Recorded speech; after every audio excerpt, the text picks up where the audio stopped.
Wait, are you like the head of the fairies or something? Oh, hardly. No, I'm your godmother. I have a fairy godmother. Episode 401 begins, we find out later, a year after the end of episode 312. Sookie finds herself in Fairyland, and she doesn't know why she's there. She knows that her fairy godmother has brought her there. We meet Sookie's grandfather, who is magnificently played by Gary Cole, and it's a very touching reunion because she never got to say goodbye to him. 20 years. I can't understand how.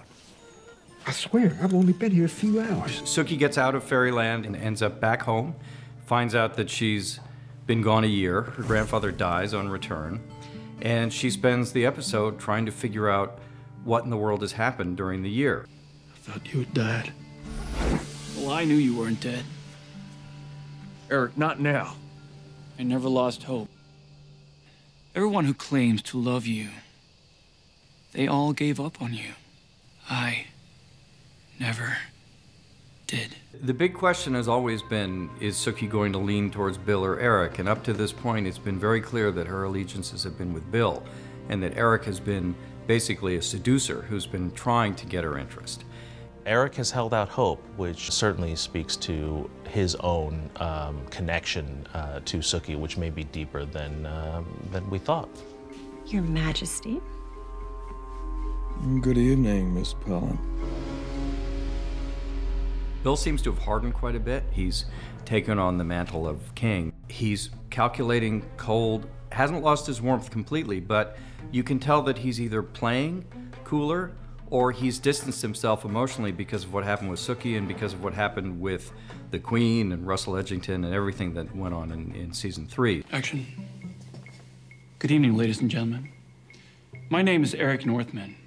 I'm a tax-paying American and small business owner in the great state of Louisiana. I also happen to be a vampire. The world, which was just beginning to warm towards vampires, is now suddenly very frightened of vampires again. And this has created a challenge for the American Vampire League. They are utilizing every publicity tactic they can in order to win back the hearts and minds of the American people. We're always more than happy to serve humans here at Fantasia. And I don't mean for dinner. Lafayette and Jesus have gotten involved with some witches. Is this your... Yeah, this is my partner. Lafayette, this is Katie. Finally broken down, and I've been trying for ages. We were playing with the witches, making them, on the one hand, seem kind of like goofy hippies who have kind of a new age and Wiccan philosophy. And on the other hand, you can tell there's something pretty nefarious going on with them.